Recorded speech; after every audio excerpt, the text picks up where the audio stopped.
तो कैसे हो दोस्तों, शानदार तरीके से अपनी लाइफ को एंजॉय कर रहे हो। मैं आशा करता हूँ अपनी सेहत, फैमिली और पढ़ाई का ध्यान काफ़ी अच्छे से रख रहे हो। आज है 27 अक्टूबर और आज की वोकैबुलरी शानदार रहने वाली है। आगे बढ़ने से पहले आज का quote, by failing to prepare you are preparing to fail, Benjamin Franklin. इसका मतलब ये हुआ कि अगर आप प्रिपेयर होने में फ़ेल हो रहे हैं तो एक्चुअली वास्तव में आप फेल होने के लिए ही प्रिपेयर हो रहे हैं, क्योंकि आप प्रिपेयर नहीं कर रहे हो उसका मतलब आप फेल होने के लिए तैयार हो रहे हैं। तो इसलिए बेहतर है कि आप हर दिन तैयारी करें, प्रिपेयर हों, ताकि आप फेल ना हों। शुरू करते हैं द हिंदू एडिटोरियल्स वोकैबुलरी के साथ। सबसे पहला शब्द है इंडिसिसिवनेस। इसका मतलब जो होता है अनिर्णायक स्थिति। अनिर्णायक स्थिति ऐसी स्थिति जब आपको डिसीजन नहीं ले पा रहे हो, जब आपके पास एक से ज़्यादा ऑप्शन हो, जब आप कन्फ्यूज हो, परेशान हो, तो उसको बोलते हैं इंडिसिसिवनेस। अगला शब्द है कन्वल्शंस। इसका मतलब है ए वायलेंट अपहीवल, जैसे एक बहुत खून खराबे वाली चेंज, परिवर्तन। जैसे मान लो अभी पावर में क्या है भारत, हमारे इंडिया में कि बीजेपी पावर में है, लेकिन मान लो बीजेपी हार जाती है, कोई दूसरी पार्टी जीत जाती है, तो बीजेपी आराम से पावर छोड़ देगी और दूसरी पार्टी पावर में आ जाएगी। लेकिन कुछ देश ऐसे हैं जैसे म्यांमार हो गया, हमारे नेबर्स हो गए, जैसे पाकिस्तान हो गया, या अफ्रीका की बात करें, जो पार्टी हार जाती है वो पावर छोड़ती नहीं है, फिर उसके लिए बहुत सारे दंगे फसाद होते हैं, तो समस्या होती है। उसको क्या बोलते हैं? ए वायलेंट अपहीवल। अगला शब्द है डिबैकल। डिबैकल का मतलब होता है पराजय। जब मान लो कोई आप हार जाते हो, बुरी तरह से हार हो जाती है, उसको बोलते हैं डिबैकल। अगला शब्द है फैक्शनलाइज्ड। फैक्शनलाइज्ड ये थर्ड फॉर्म ऑफ वर्ब है, इसका फर्स्ट फॉर्म ऑफ वर्ब है फैक्शन। फैक्शन इसका मतलब होता है एक ग्रुप, एक गुट। जैसे फैक्शनलाइज होता है गुटबाजी, और फैक्शन होता है गुट। जैसे मान लो 4-5-6 लोगों ने एक गुट बना दिया, दूसरे ने एक अलग अलग गुट बना दिया, तो उनको बोलते हैं फैक्शन। अगला शब्द है कन्फेबुलेशंस। इसका मतलब है कन्वर्सेशन और डिस्कशन अबाउट समथिंग। किसी के बारे में जब हम बातचीत करते हैं, मीटिंग होल्ड करते हैं, तो उसको बोलते हैं कन्फेबुलेशंस। अगला शब्द है कंट्राडिक्शंस। कंट्राडिक्शन का मतलब होता है विरोधाभास हो, जहाँ कंट्राडिक्शन का मतलब था विरोधाभास। जैसे मान लो आप कहते कुछ हैं, करते कुछ हैं, तो मतलब जब आपकी बातों का तालमेल नहीं है, जैसे आप मान लो आप जो कहते हैं वही करते हैं, तो आप उसमें कंट्राडिक्शन नहीं है, लेकिन आप कहते कुछ हैं, करते कुछ हैं, तो उसमें वहाँ पर क्या हो गया? कंट्राडिक्शन, यानी विरोधाभास हो गया। आपकी दो ही बातें क्या होगी? एक दूसरे के अपोजिट होगी। अगला शब्द है एंडोर्समेंट। एंडोर्समेंट का मतलब होता है active support of A cause और कोर्स ऑफ एक्शन। किसी का समर्थन करना, किसी के समर्थन करने को क्या बोलते हैं? एंडोर्समेंट। अगला शब्द है कोहोर्ट। कोहोर्ट का मतलब होता है a group of people with a shared characteristic.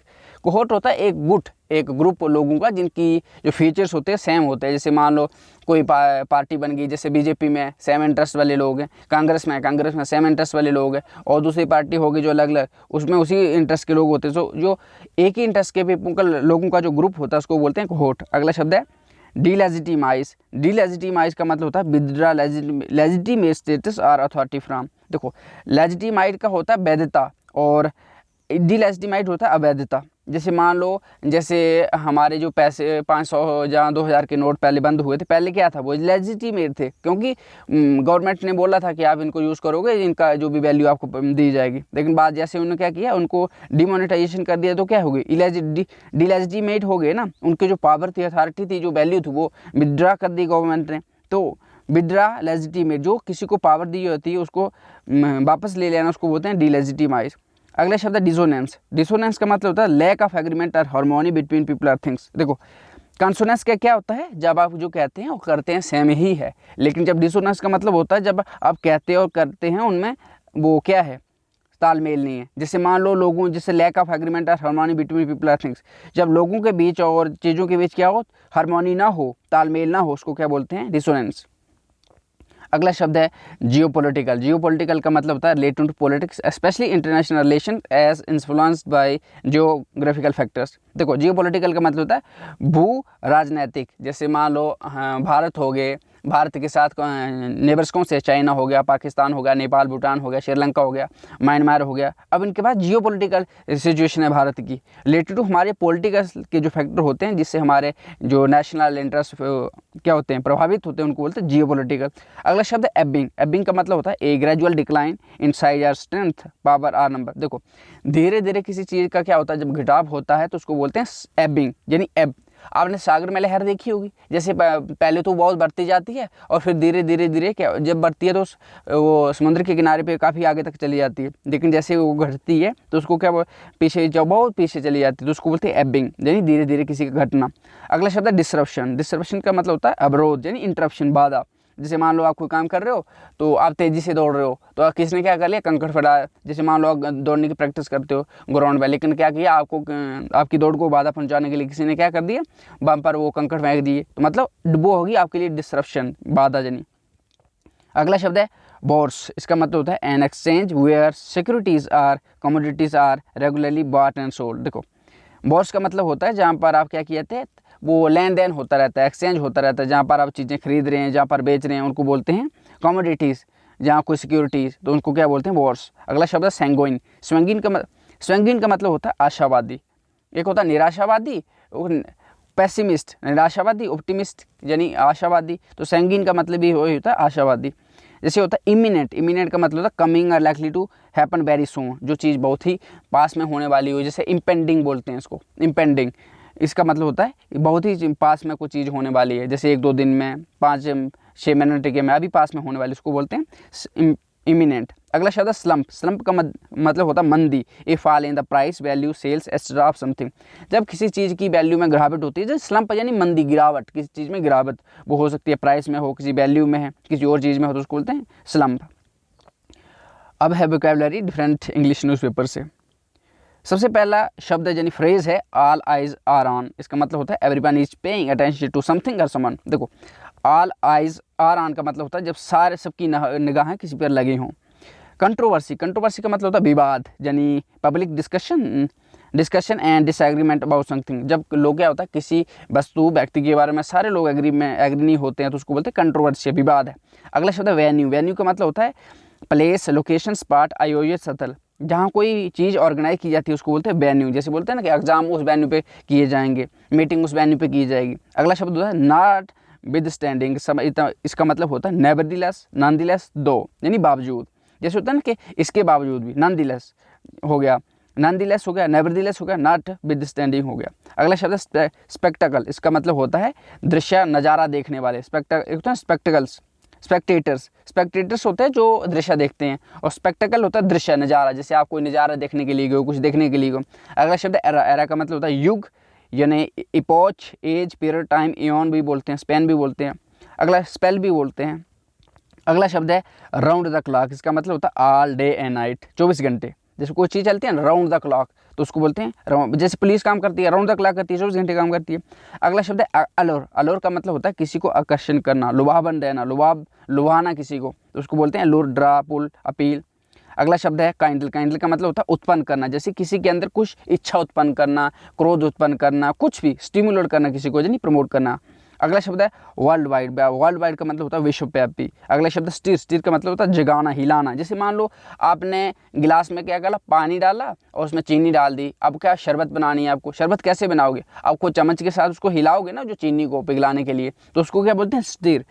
और अवेकन का मतलब भी जो आरोज किसी का रिवाइव, उसको भी इंसाइट, उसको भी स्टीर बोलते हैं। अगला शब्द है पैशन। पैशन का मतलब है जुनून। जैसे आप किसी चीज़ को करना चाहते हैं, आपके अंदर जुनून कितना है, पैशन कितना है, आपकी जिद कितनी है, आप उस चीज़ को पाने की इच्छा कितनी है, उसको बोलते हैं पैशन। अगला शब्द है शो पीस। शो पीस का मतलब होता है centrepiece, attraction, focus, masterpiece तथा प्रशंसा योग्य वस्तु का श्रेष्ठ उदाहरण। देखो शो पीस का मतलब होता है जो सारी चीज़ों को रिप्रेजेंट करने वाला एक नमूना होता है। जैसे मान लो मैंने आपको बोला कि मुझे ना 10 प्रकार के टॉयज़ चाहिए, तो आपने क्या किया, अब 10 प्रकार के थोड़ा ना मुझे दिखाओगे, आप एक सैंपल तैयार करोगे, वो मुझे दिखाओगे। जो एक सैंपल आपने तैयार किया बढ़िया सा मुझे दिखाओगे, तो उसको क्या बोलते हैं शो पीस। तब मैं बोलूँगा अच्छा लगा, हाँ इसी तरह के बाकी भी बनाते, उसको बोलते हैं शो पीस।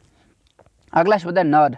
नर्ड का मतलब होता है someone who is an expert in one particular thing. देखो नर्ड का मतलब होता है जो किसी एक चीज़ का विशेषज्ञ हो। जैसे मान लो अब जैसे मैं अपनी बात कर लूँ, मैं बहुत सारे सब्जेक्ट्स पढ़े हुए हैं, जैसे 10-12 सब्जेक्ट मैंने चीज़ें पढ़े होंगे अपनी लाइफ में, लेकिन मैं किसी एक चीज़ का एक्सपर्ट नहीं हूँ, क्योंकि मैं जनरलाइज में कैटेगरी में आता हूँ, क्योंकि मैंने सारे सब्जेक्ट्स के पढ़ रखे हैं।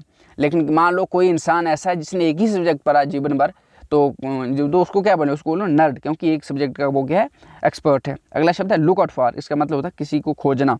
जैसे मानो आप लड़का हो जाए, लड़की आपको शादी करनी, क्या करो अपने के लिए लड़का खोज रहे हो, लड़की खोज रहे हो, तो उसको कहते हैं लुक आउट फॉर। अगला शब्द है टैक्टिकल, टैक्टिकल का मतलब होता है कार्यनीतिक, यानी connected with particular method you use to achieve something. आप कुछ हासिल करने के लिए जो आप तकरीब लगाते हो, अपनी टैक्टिक लगाते हो, उसको बोलते हैं टैक्टिकल। अगला शब्द है रोमांटिक, रोमांटिक का मतलब होता है काल्पनिक शक्ति। रोमांटिक का मतलब होता है रोमांस, रोमांस वो वाला जो नहीं आपके माइंड में अभी आ रहा है वो रोमांस नहीं, रोमांस वो होता है बेसिकली आप किसी चीज़ के बारे में इमेजिन करते हो कि ऐसा होगा जैसा होगा, मतलब वो चीज़ आपने देखी नहीं, अभी मिली नहीं है, बस उसके बारे में इमेजिनेशन कर रहे हो, उसको बोलते हैं रोमांटिक। कल्पनाशील व्यक्ति यानी रोमांटिक व्यक्ति उसको बोलते हैं। अगला शब्द है यस्टरईयर, यस्टरईयर का मतलब होता है अतीत, लास्ट ईयर और द रिसेंट पास्ट। देखो पास्ट में जो चीज़ें हो चुकी हैं उसको बोलते हैं यस्टरईयर, यानी पास्ट, लास्ट वाला साल हो बोल सकते हैं। होस्ट, होस्ट का मतलब होता है मेजबान। एक होता है गेस्ट, एक होता है होस्ट। गेस्ट होता है जो मान लो मैं आपके घर पे आ गया, अब मैं गेस्ट हो गया, किसके घर में आया, आपके घर में आया, तो आप क्या होगे, होस्ट होगे। अगला शब्द है सेट द बॉल रोलिंग, इसका मतलब होता है किसी चीज़ को आरंभ करना, शुरू करना। अब है आज का जो इडियम ऑफ द डे यानी मुहावरा आज का है, bring a knife to a gun fight. इसका मतलब ये हो गया to be very badly prepared for something, किसी के लिए बुरी तरह से प्रिपेयर करना। जैसे मान लो if you haven't studied law, जैसे इसका समझ लो सेंटेंस को ही, bring a knife to gun fight, कि जहाँ पर आपके यहाँ पर बंदूकों से लड़ाई हो रही थी वहाँ पर आपने चाकू लाया, तो मतलब इसका मतलब क्या हो गया कि बंदूक मतलब जो गन है उसके आगे चाकू टिकेगा, नहीं टिकेगा ना, तो इसका मतलब वही हो गया to be prepare badly for something. For example if you haven't studied law representing your सब्सिन court is like bringing knife to a gun fight, कि अगर आपने उस लॉ को स्टडी नहीं किया जो आपको कोर्ट में रिप्रेजेंट करता है, जहाँ जिसको आप कोर्ट में रिप्रेजेंट कर रहे हो, तो ये ऐसे है जैसे आप एक लड़ाई में जा रहे हो और वहाँ पर एक चाकू लेके जा रहे हो। तो अब है लास्ट डे की रिवीजन, थोड़ा जल्दी जल्दी कर देते हैं क्योंकि चीज़ें फिर रह जाती हैं। आज का शब्द है स्टडलिंग। स्टडलिंग का मतलब होता है जब एक चीज़ के अंदर दो चार चीज़ें आ जाती हैं। जैसे मान लो अगर मैं स्टडी की बात कर लूँ तो स्टडी में कितने सब्जेक्ट आ जाते हैं। स्टडी हो गया एक वास्ट शब्द, इसके अंदर सब्जेक्ट आते हैं political, history, geography, economy, physics, chemistry, biology, ये सारी चीज़ें आएगी। तो इसका स्टडलिंग का मतलब हो गया बहुत सारी चीज़ें कवर करना। एक्विसेंस, एक्विसेंस का मतलब होता है मौन सबकृति। जैसे मैंने आपको कोई चीज़ पूछी, आपने मुंडी हिला दी, कुछ बोला नहीं पर इस मुंडी हिला ली, जहाँ चुप रहेगी तो मैं समझ गया कि हाँ इनका हाँ होगी, तो उसको बोलते हैं एक्विसेंस। अगला शब्द है ऑफिंग। ऑफिंग का मतलब होता है जो चीज़ अभी होने वाली हो, पास्ट में नहीं, अभी बहुत ही पास होने वाली हो, जैसे फ्यूचर में होने वाली हो। जैसे एक काम करने के बाद दूसरी चीज़ आती है ना, तो उसको बोलते हैं ऑफिंग। अगला शब्द है व्हील्ड। व्हील्ड का मतलब होता है किसी चीज़ को अपने पास रखना और उसको होल्ड करना और उसका यूज़ करना। जैसे मान लो पावर, आपके पास पावर है, आप व्हील्ड करते हो, जब आपके पास पावर है तो आप उसको यूज़ करोगे, अपने पास संभालोगे, तो उसको क्या बोलेंगे, ऑफिंग। अगला शब्द है और उसको बोलेंगे वाइल्ड। अगला शब्द है स्लिप। स्लिप का मतलब होता है किसी चीज़ का घटना, धीरे धीरे कोई चीज़ घटती है, उसको बोलते हैं स्लिप। अगला शब्द है स्ट्रीक। स्ट्रीक का मतलब होता है दो मतलब है जहाँ पर। एक स्ट्रीक का मतलब होता है धारियाँ। जैसे मान लो कोई कमीज पहनते हो आप, तो उसमें धारियाँ होती हैं अलग अलग। जैसे आप जो हवाई पट्टी होती है, सड़क होती है, उस पर जो बीच बीच में लगाई नहीं होती हैं वाइट, जो रोगन से किया होता है, उसको भी बोलते हैं स्ट्रीक, वो भी एक पट्टी होती है।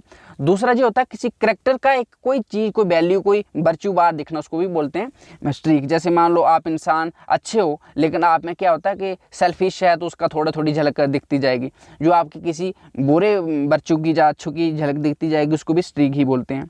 So with this, I'm signing off. I hope you enjoy the video. If you enjoy the video, please like, share, comment, and thank you for watching. Have a nice day.